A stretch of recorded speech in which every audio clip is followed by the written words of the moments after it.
अब आप बोलोगे ये तो देखना बहुत ही मुश्किल है हमारे लिए, क्योंकि हम तो रिटेल इन्वेस्टर्स हैं, कहाँ हमारे पास इतना टाइम है। इसकी प्रॉब्लम को सॉल्व करती है रेटिंग एजेंसीज।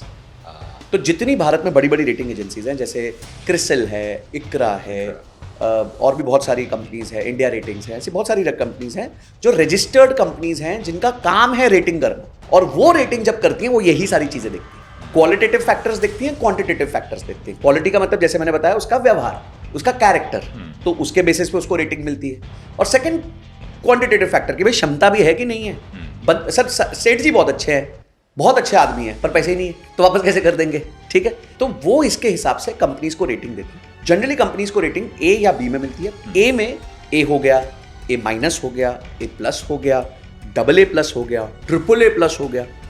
जैसे जैसे कंपनी की रेटिंग बढ़ती है वैसे वैसे आपका ब्याज दर कम हो जाता है, क्योंकि आप सेफ इंस्ट्रूमेंट में जा रहे हो।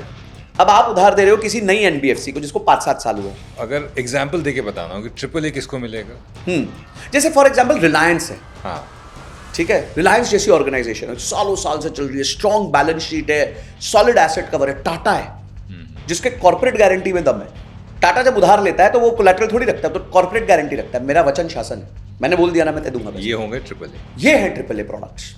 पर अब इनको जब उधार देने जाओगे तो ये बोलेंगे भाई मैं तो 8 ही दूंगा % या 7.5 ही दूंगा या 8.5 ही दूंगा, तो इस रेंज में दूंगा। क्यों? क्योंकि मैं अच्छा हूं भाई, घी में घी डलता है, तेल में तो घी डलता नहीं है, तो घी में घी डलेगा, ठीक है।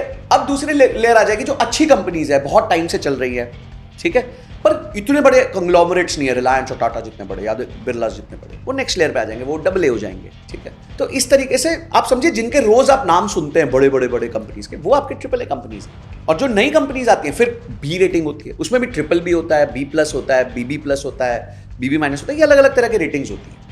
और एक इसमें हाँ, पर एक इन्वेस्टमेंट ग्रेड होती है कि एक लेवल से नीचे आपको नहीं डालना है पैसा। दो चीजों में आपको पैसा नहीं डालना चाहिए। ओके। एक तो इन्वेस्टमेंट ग्रेड होता है, उसको कहीं इन्वेस्टमेंट ग्रेड जाता है, ठीक है। इन्वेस्टमेंट ग्रेड का मतलब ये इसके ऊपर ही इन्वेस्ट करना चाहिए, तो वो आई थिंक बी माइनस होता है, तो बी माइनस के ऊपर ही आपको इन्वेस्ट करना चाहिए। कुछ कंपनीज अनरेटेड होती हैं, रेटिंग ही नहीं करके आती, उनमें नहीं निवेश करना चाहिए। इन दोनों से बचना चाहिए, बी माइनस से नीचे बचना चाहिए। सी डी तो डिफॉल्ट होता है, D term stands for default, globally ये यूज होता है, डी इज फॉर डिफॉल्ट। सी मतलब हो गया कि अब ये पिछले कुछ ईएमआईज भर नहीं पा रहा है,